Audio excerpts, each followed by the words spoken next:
19 अप्रैल को आपको सिर्फ एक सांसद नहीं चुनना है, आपको अगले 1000 साल के भारत की नींव मजबूत करने के लिए मतदान करना है।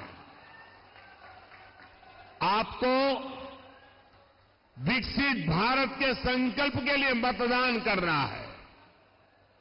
साथियों, आजकल ये टीवी वाले, मीडिया वाले चुनाव को लेकर लगातार सर्वे दिखा रहे हैं।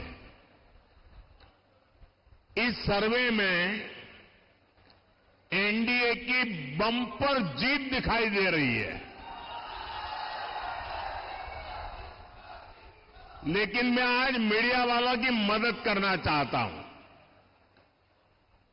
ये सर्वे के पीछे ये मीडिया वाले इतना खर्चा क्यों करते हो भाई? इनको पैसा बचाने का एक फॉर्मूला आज मैं देना चाहता हूं। जब मोदी को गालियां बढ़ जाएं तो रुझान समझ जाइए, फिर एक बार जब ये लोग मेरे स्वर्गीय पिताजी या माताजी को गाली देने लगे तो समझ जाइए, फिर एक बार जब ईवीएम पर सवाल उठने लगे तो रुझान समझ जाइए, फिर एक बार। साथियों, आजकल ये इंडी गठबंधन वाले और उनके लोग ये झूठ भी फैला रहे हैं कि मोदी तीसरी बार सरकार में आया तो लोकतंत्र और संविधान खतरे में पड़ जाएगा। अभी नितिन जी ने उसका बड़ा जम करके जवाब दिया है। मैं जब से राजनीति में आया हूं, ये कोई ऐसा चुनाव नहीं गया है जिसमें उन्होंने ये घिसी पीटी कथा न सुनाई हो। अटल जी की सरकार बनी तब भी ऐसे ही गीत गा रहे थे। इसका मतलब इनकी बैंकरप्सी इतनी है कि इनके पास कोई नया आइडिया भी नहीं है। इमरजेंसी के दौरान क्या लोकतंत्र खतरे में नहीं पड़ा था? पूरब से पश्चिम तक, उत्तर से दक्षिण तक अगर इन लोगों के परिवार का सरकार का एक प्रकार से कब्जा था, चारों तरफ वही नजर आ रहे थे, क्या उस समय लोकतंत्र खतरे में नहीं पड़ता था? एक गरीब का बेटा जैसे ही देश का प्रधानमंत्री बन गया, इन्हें लोकतंत्र और संविधान खतरे में दिखाई देने लगा। ये इंडी गठबंधन वाले कभी गरीब को आगे बढ़ते हुए नहीं देख सकते। अभी हमारे शिंदे जी एक कहावत बता रहे थे। मराठी में एक और कहावत है, काठी मारल्याने पाणी दुभंगत नाही। यानी पानी में जितनी लाठी मारी जाए, पानी में कभी भेद नहीं हो सकता है। गरीब के इस बेटे पर ये लोग चाहे जितना हमला करें, मोदी देश की जनता की सेवा के संकल्प से पीछे नहीं हटेगा। साथियों, ये इंडी गठबंधन वाले पूरी ताकत से देश के लोगों को बांटने में जुटे हैं। वो जानते हैं कि देश के लोग एकजुट हो गए तो इंडी गठबंधन वालों की राजनीति खत्म हो जाएगी। इसलिए मैं महाराष्ट्र के लोगों से कहूंगा, देशवासियों से कहूंगा, एकजुट होकर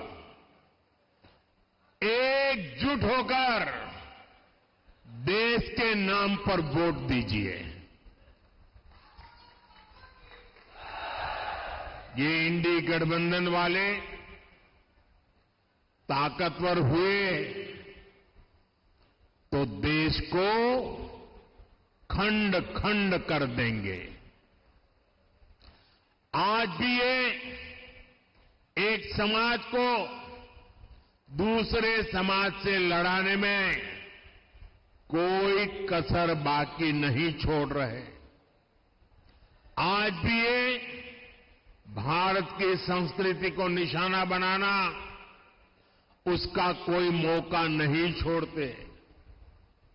हमारा ये रामटेक वो स्थान है जहां खुद प्रभु राम के पैर पड़े हैं।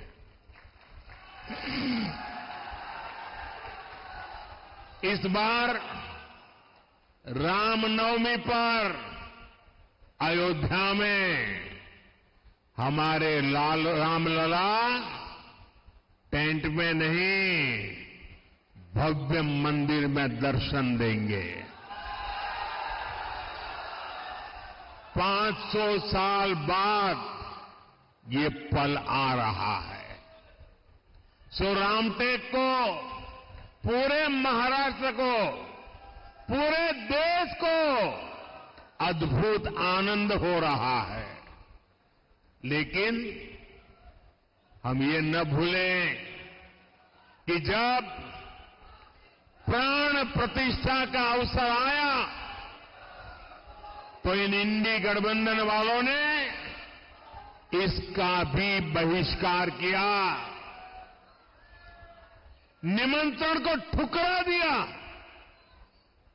ये लोग सनातन पर हमले करते हैं, सनातन को खत्म करने की सौगंध लेने वालों के साथ रैलियां करते हैं। साथियों, आजकल नवरात्रि का पर्व है, शक्ति की उपासना का पर्व है। ये लोग हिंदू धर्म की शक्ति को भी समाप्त करना चाहते हैं। आप मुझे बताइए, क्या ऐसे इंडी गठबंधन वालों को महाराष्ट्र में एक भी सीट जीतने देंगे? एक भी सीट जीतने देंगे? उनको इनके पापों की सजा मिलनी चाहिए कि नहीं मिलनी चाहिए? ये चुनाव में वोट देकर के उनको सजा देंगे कि नहीं देंगे? साथियों, भारतीय जनता पार्टी, शिवसेना, एनसीपी, ये सब मिलकर के आज आपके पास आए हैं। आपका एक एक वोट इनको जिताने के लिए तो है, लेकिन उनको सजा देने के लिए भी है। साथियों, आजादी के बाद से ही कांग्रेस ने साजिश के तहत एससी, एसटी, ओबीसी समाज को हर प्रकार से पीछे रखा। कांग्रेस ने बाबा साहब आंबेडकर की राजनीति को खत्म किया। कांग्रेस ने बाबा साहब को भारत रत्न से वंचित रखा। जब बीजेपी के समर्थन से केंद्र में सरकार बनी तो बाबा साहब को भारत रत्न दिया गया। जब 2014 में एनडीए सरकार बनी तो एक दलित मां के बेटे भारत के राष्ट्रपति बने, जब 2019 में फिर एनडीए सरकार बनी, तो एक आदिवासी मां की बेटी पहली बार देश की पहली नागरिक राष्ट्रपति बनी। एनडीए सरकार में हमने रिकॉर्ड संख्या में ओबीसी समाज से मंत्री बनाए। साथियों, ये एनडीए सरकार है जिसने ओबीसी कमीशन को संवैधानिक दर्जा दिया। ये एनडीए सरकार है जिसने मेडिकल की पढ़ाई में ओबीसी के लिए आरक्षण तय किया। एनडीए सरकार थी जिसने अलग आदिवासी मंत्रालय बनाया। 10 वर्षों में आदिवासी कल्याण का बजट 5 गुना बढ़ा है। एनडीए सरकार की नीतियों के कारण ही स्कूल कॉलेज में एससी, एसटी, ओबीसी युवाओं का नामांकन बहुत अधिक बढ़ा है। भाइयों और बहनों, सबका साथ, सबका विकास का हमारा ये मंत्र संविधान की सच्ची भावना है। लेकिन परिवारवादी पार्टियों ने हमेशा संविधान की इस भावना का अपमान किया। सामाजिक न्याय का झूठ बोलकर ये लोग सिर्फ अपने ही परिवार को आगे बढ़ाते रहे। इन लोगों के राज में दशकों तक एससी, एसटी, ओबीसी परिवार मूल सुविधाओं से वंचित थे। गरीब को सुविधाओं देने का काम, उसकी चिंता कम करने का काम ये गरीब मां के बेटे मोदी ने किया है। आज जब मोदी 100% लाभार्थियों को 100% योजनाओं के लाभ की गारंटी देता है, तो यही सच्चा सामाजिक न्याय है। यही सच्चा सेक्युलरिज्म होता है, क्योंकि उसमें भेदभाव की कोई संभावना ही नहीं बचती। उसमें जो हकदार है वो छूट नहीं जाता। 100% लोगों को उसका हक का जो लाभ है उसे पहुंचता है, और उसके कारण भ्रष्टाचार की दुकान भी बंद हो जाती है। गरीब को पक्के घर देने की गारंटी हो, मुफ्त राशन देने की बात हो, मुफ्त इलाज की बात हो, टॉयलेट, बिजली, पानी, गैस कनेक्शन की गारंटी हो, मोदी की इन गारंटियों के बहुत बड़े लाभार्थी एससी, एसटी, ओबीसी परिवार ही है।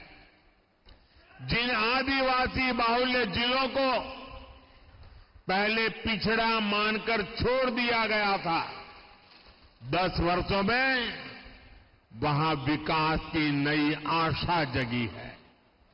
इसका परिणाम यह है कि 25 करोड़ देशवासी गरीबी से बाहर निकले हैं। इसमें आकांक्षी जिलों ने, एस्पिरेशनल डिस्ट्रिक्ट ने बेहतरीन प्रदर्शन किया है। इसलिए मैं कहता हूं कि जब नीयत सही तो नतीजे भी सही। भाइयों और बहनों, ये कांग्रेस है जिसने एक देश, एक संविधान लागू नहीं होने दिया। ये आज संविधान के नाम पर झूठ फैलाने वाले लोग मैं उनको सवाल पूछता हूं, अगर आपके लिए संविधान इतनी अहमियत थी तो आपने बाबा साहब आंबेडकर के संविधान को पूरे हिंदुस्तान में लागू करने की हिम्मत क्यों नहीं दिखाई? 70-75 साल तक बाबा साहब आंबेडकर का संविधान पूरे हिंदुस्तान में लागू नहीं हुआ था। कौन जिम्मेवार है? कौन जिम्मेवार है? कौन जिम्मेवार है? ये मोदी है जिसने कश्मीर से कन्याकुमारी बाबा साहब आंबेडकर के संविधान को लागू करके दिखाया। कांग्रेस ने जम्मू कश्मीर में अलगाव और आतंक को हवा देने वाला आर्टिकल 370 बनाए रखा। जम्मू कश्मीर का संविधान अलग था, हम सबका संविधान अलग था। 370 की एक दीवार खड़ी कर दी गई थी और मोदी ने जब कहा 370 हटानी है तो कहते थे आग लग जाएगी। कहीं आग लगी भाई? आग लगी क्या? 370 हटी कि नहीं हटी? कश्मीर में संविधान लागू हुआ कि नहीं हुआ? बाबा साहब आंबेडकर की आत्मा जहां होगी, आज मोदी को और हम सबको आशीर्वाद देती होगी। लेकिन मोदी ने जब आर्टिकल 370 हटाया तो कांग्रेस के अध्यक्ष क्या कहते हैं? सुना है आपने? कांग्रेस के अध्यक्ष कहते हैं कि ये मोदी जहां जाते हैं वहां 370 बोलते हैं। अरे भाई, इसका 370 का राजस्थान में क्या लेना देना, आंध्र में क्या लेना देना? ये 370 हटाने से देश को फायदा क्या हुआ? क्या ऐसी भाषा कभी हम सुन सकते हैं क्या? ये भी कांग्रेस की दलित, आदिवासी, महिला विरोधी और वोट बैंक की राजनीति का जीता जागता प्रमाण है। मैं आपको समझाता हूं, आर्टिकल 370 हटने से जम्मू कश्मीर में इन सभी वर्गों को पहली बार संवैधानिक अधिकार मिला है। वहां मेरे एससी, एसटी भाई बहनों को आरक्षण नहीं था। वहां पर हमारे वाल्मीकि समाज, दलित समाज के लोगों को नागरिक के नाते जो हक मिलने चाहिए ना, वो भी प्राप्त नहीं थे। आजादी के इतने सालों बाद भी ये कांग्रेस और इंडी गठबंधन को जब मैं कहता हूं तो चुभने लगता है। आपने हिंदुस्तान के मुकुट को, वहां के लोगों को, वहां की महिलाओं को उनके अधिकारों से वंचित रखा था। बाबा साहब आंबेडकर ने एससी, एसटी, ओबीसी, महिला, उनको जो अधिकार दिए वो जम्मू कश्मीर के लोगों को नहीं थे। और आप संविधान के नाम पर देश को मूर्ख बनाने की कोशिश कर रहे हो। भाइयों बहनों, कांग्रेस नागरिकता देने वाले कानून सीएए का भी विरोध कर रही है, क्योंकि इसके भी सबसे बड़े लाभार्थी दलित है, बौद्ध अनुयायी है। अगाड़ी वाले कितना भी विरोध कर लें, सीएए के तहत हर हकदार को नागरिकता मिलकर रहेगी और ये मोदी की गारंटी है। भाई और बहनों, ये जो अगाड़ी है, ये जो इंडी गठबंधन है, ये विरासत और विकास दोनों के घोर विरोधी है। घोसी खुर्द बांध परियोजना को कांग्रेस ने दशकों तक लटकाया। इससे किसानों को कितनी मुश्किलें हुई। जब आपने एनडीए की महायुति की सरकार बनाई, तब इस पर तेजी से काम शुरू हुआ। इससे गोंदिया, भंडारा, चंद्रपुर और नागपुर जिलों के लाखों किसानों को लाभ हुआ। यहां पीने के पानी और सिंचाई के पानी के लिए एकनाथ जी, देवेंद्र जी और अजीत जी की टीम शानदार काम कर रही है, रात दिन काम कर रही है। हर घर नल से जल पहुंचे, मोदी की इस गारंटी को पूरा करने में ये मेरे साथी दिन रात जुटे हुए हैं। साथियों, विकसित भारत के निर्माण में हमारे किसान एक मजबूत स्तंभ है। महाराष्ट्र में पीएम स्वनिधि के तहत हजारों करोड़ रुपए किसानों के खाते में पहुंचे हैं। आने वाले 5 सालों में हम दलहन और तिलहन में आत्मनिर्भर होना चाहते हैं। 2014 से पहले कांग्रेस की सरकार ने करीब 600 करोड़ रुपए की दाल एमएसपी पर खरीदी थी और उस समय कृषि मंत्री कौन थे वो आपको मालूम है, याद है ना? आजकल वो भी मुझे गाली देने की कतार में खड़े हो गए। सिर्फ 600 करोड़ की दाल हमने 10 सालों में करीब 1.25 लाख करोड़ रुपए दलहन और तिलहन किसानों को एमएसपी रूप में दिए हैं। फर्क साफ दिखता है। भाई और बहनों, नागपुर और विदर्भ का पूरा क्षेत्र आज आधुनिक सुविधाओं से सुसज्जित हो रहा है। आज नागपुर में IIM, triple IT, AIIMS, national law university है। आज नागपुर में मेट्रो की रफ्तार है। गोंदिया में बिरसी एयरपोर्ट का विस्तार हो रहा है। अमरावती में टेक्सटाइल पार्क बन रहा है। रामायण सर्किट और बुद्ध सर्किट पर भी काम हो रहा है, जो टूरिज्म को बहुत बढ़ावा देने वाला है। बाला साहब ठाकरे महाराष्ट्र समृद्धि महामार्ग से इस पूरे क्षेत्र का कायाकल्प होने जा रहा है।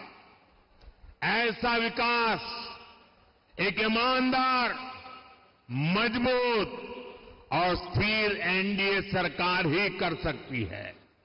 साथियों, 10 सालों में विकास के बहुत सारे काम हुए हैं, लेकिन ये तो ट्रेलर है।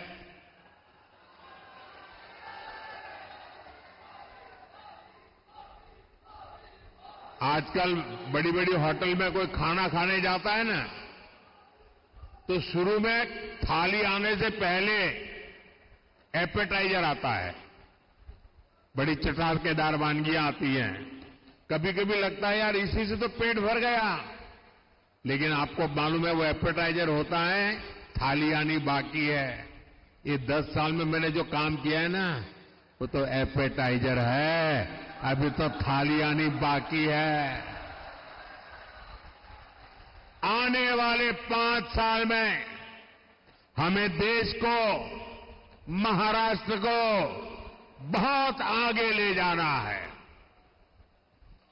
और इसके लिए मेरे साथियों, मैं आपको गारंटी देता हूं, आपका सपना ये मोदी का संकल्प है। मैं आपको गारंटी देता हूं, हर पल देश के नाम, हर पल आपके नाम, 24/7 फॉर 2047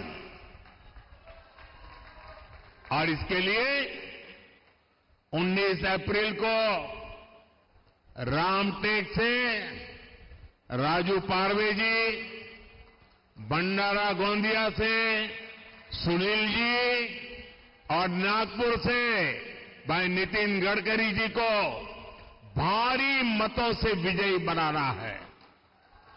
एनडीए के हर कैंडिडेट को मिला वोट मोदी को मजबूत करेगा। और लेकिन इसके लिए मेरी एक अपेक्षा है, पूरी करोगे? जरा सबके सब बताइए, पूरी करोगे? गर्मी कितनी ही क्यों न हो, कितनी ही गर्मी क्यों न हो, सुबह सुबह ज्यादा से ज्यादा मतदान करना है। करोगे? लोगों से मतदान करवाओगे?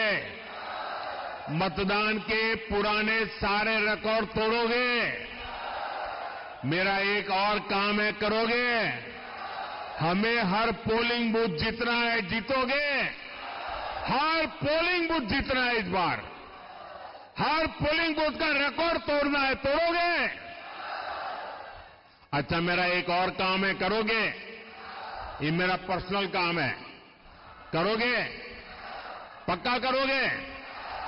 देखिए, आप चुनाव प्रचार में घर घर जा रहे हैं, तो लोगों को जरूर घर में जाकर के बताना कि मोदी जी रामटेक आए थे और मोदी जी ने आप सबको राम राम कहा है। मेरे राम राम पहुंचा दोगे? हर घर में पहुंचा दोगे? जब माताओं बहनों को, बुजुर्गों को मेरा राम राम कहोगे ना, तो वो मुझे आशीर्वाद देंगे।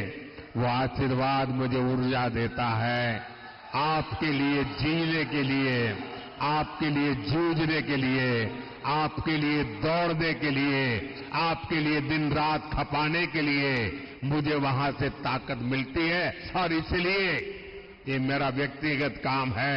आप घर घर जाकर के हर एक को मेरा राम राम पहुंचाओगे? पक्का पहुंचाओगे? मेरे साथ बोलिए, भारत माता की